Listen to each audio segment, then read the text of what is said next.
Поплави поради обилните врнежи од дожд, затрупани патишта со снег, одрони на патни правци и паднати потпорни ѕидови. Иста и денешната слика во Македонија, како и во последните неколку денови. И понатаму критична е состојбата со поплавите на некои места во Кичево. Целосно поплавен е и градскиот стадион, а од раководството на фудбалскиот клуб Влазериме информираат дека и клубската инфраструктура и објектите претрпеле значителни и сериозни материјални штети. Целосно уништен е теренот со облекувалните, спортската упрема и дресовите, како и целиот инвентар. Лоша беше, ти кажа. Едва и влегом, бос влегом натре. Бос, па и землям. Мора машини, све още натре, се ќе видите. Не е, два пати, кај што е големата поплава. Зна, имаш и зато те видим ја тогаш, кој дојде. Ова беше Во меѓувреме сите релевантни субјекти и општествено одговорни фирми се активни и на терен. Доставувањето на храна се одвива непречено и исклучиво преку општина Кичево во координација со Црвениот крст. Жителите кои се засегнати од поплавите и понатаму се сместени во спортската сала, која располага со соодветно грејење. Во соработка со Црвениот крст обезбеден е дел од потребната помош, а храна се обезбедува и преку општинската народна кујна и преку црковната кујна, со средства на општината и во соработка со Црвениот крст. Ние сме во фаза на изработка на проект. Еве во овие кратки, 2 и нешто месеци од кога сум дојден како градоначалник, веќе почнавме со изработка на проект за комплетно уредување на речното корито, за да немаме повеќе вакви поплавувања и несреќни случаи, па се надевам дека во најскоро време се зависи од временските услови, дека ќе успееме да почнеме со реализација на тој проект. Во Охрид состојбата е малку подсмирена, но се уште алармантна. На располагање ставени се сите човечки и материјални ресурси. Екипи со тешка механизација пренасочуваат водата кон езерото, а со пумпи се врши испумпување од подруми, дворови и деловни простори. Преку бројот 112 се примени поголем број пријави од населбата Далјан. Селска река е излиена на неколку места, најмногу е погодено селото Орман и тековно како е течението на реката Коселска. Дополнителен број на пумпи се обезбедија заедно со ДЗС во моментов. Тие ќе се стават на располагање пожарна и ДЗС ќе ги опреми, ќе ги среди. Неколку хотели во Охрид нудат бесплатно сместување за погодените граѓани од поплавите, а отворена е и сметка за донации во Црвениот крст. Покрај поплавите од надојдените реки во Ресен, Битола, Охрид и Кичево, синоќа се излеа и Кочанска и Оризарска река во Кочани. Градоначалникот на Кочани Владко Грозданов за телевизија 24 кажа дека излевањето на Оризарска река поплавило неколку дворови и земјоделски површини. Според него, санирањето на штетите почнало веднаш, а била употребена и целата достапна механизација.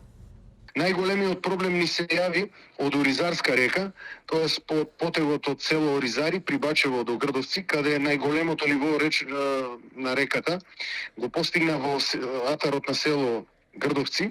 Таму имавме излевање на неколку точки, но од вчера наутро, во текот на вчерашниот ден, па до синоќа касно, работевме комплет со целата механизација и со сите расположливи сили.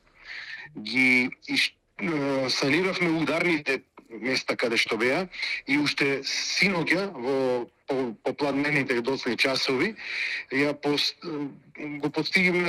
постигнавме целта и водата се повлече во речното корито. Според последните информации на Центарот за управување со кризи, состојбата со поплавите во Битола и Ресен е нормализирана. Во неколку битолски села поплавени се само земјоделски површини, додека во Ресен пак, покрај земјоделските земјишта, поплавени се и дворови, куќи, помошни објекти и магацини за складирање јаболка. Во битолското село Кравари поплавени се земјоделски површини од околу 10 до 20 хектари, без опасност по стамбени и индустријски објекти, при што проблемот е предизвикан од задрбување на одводните канали. Во селата Жабени и Породин се поплавени земјоделски површини од околу 70 до 80 хектари, а Елешка река има излевање со поплавени од околу 100 хектари земјоделско земјиште. Во општина Ресен, како последица од обилните врнежи, поплавени се земјоделско земјиште, дворови, куќи, помошни објекти, магацини за складирање јаболка, а поради изливање на голема река, кај повеќе мостови беше извршено пренасочување на сообраќајот. Во Тетово пак, денеска има нов одрон на земјиште. Голема карпа паднала во близина на семејна куќа. Од општина Тетово за телевизија 24 кажаа дека нема повредени лица и очекуваат интервенција од страна на полицијата и инспекциските служби.